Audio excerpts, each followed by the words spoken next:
ఇవి మొత్తంగా చూస్తే రైతుల ప్రయోజనాలు ఫనంగా పెట్టి కేవలం కేసీఆర్ గారిని వ్యక్తిగతంగా ఆయనని ఇబ్బంది పెట్టాలి, కేసీఆర్ గారిని హింసించాలనేటువంటి ధోరణే తప్ప రైతులకు న్యాయం చేయాలనో ప్రజలకు మేలు చేయాలనేటువంటి చిత్తశుద్ధి ఈ ప్రభుత్వానికి లేకపోయింది. ఎందుకంటే మనం స్పష్టంగా అర్థమవుతుంది, ఇవాళ కాళేశ్వరం ద్వారా నీళ్ళు ఇచ్చే అవకాశం ఉంది. రాష్ట్రంలో వర్షాలు పడక కరువు పరిస్థితులు ఉన్నాయి, పంటలు ఎండిపోతూ ఉన్నాయి. నిన్న మా బీఆర్ఎస్ నాయకులు కన్నెపల్లి పంప్ హౌస్ మోటార్లు ఆన్ చేయండి అని అక్కడికి వెళ్ళారు.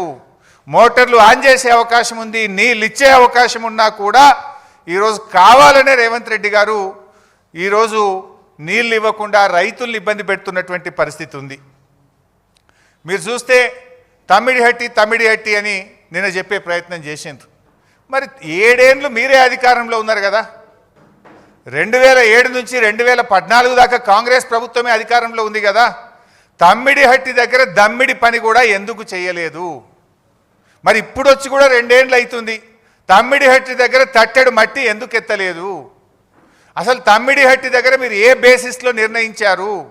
తమ్మిడిహట్టి దగ్గర నీటి లభ్యత లేదు, తమ్మిడిహట్టి దగ్గర వైల్డ్ లైఫ్ చాప్రాల్ అనే వైల్డ్ లైఫ్ ఉంది, శాంచురీ ఉంది, తమ్మిడిహట్టి దగ్గర మహారాష్ట్ర ఒప్పుకోవడం లేదు. మరి ఏ బేసిస్లా? It is a criminal negligence. మీరు ఇవాళ మమ్మల్ని మేడిగడ్డ దగ్గర ఎట్లా పెట్టారు అన్నారు, మేము పెట్టడానికి ఒక బేసిస్ ఉంది, మేము పెట్టడానికి ఒక నివేదిక ఉన్నది. అసలు మీరు తమ్మిడిహట్టి దగ్గర ఎట్లా పెట్టిండ్రు అని నేను అడుగుతా ఉన్నా. ఎన్ని పచ్చి అబద్ధాలు మాట్లాడతారంటే ఈ కాంగ్రెస్ నాయకులు. నాటి నుంచి నేటి వరకు అదే గోబల్స్ ప్రచారం.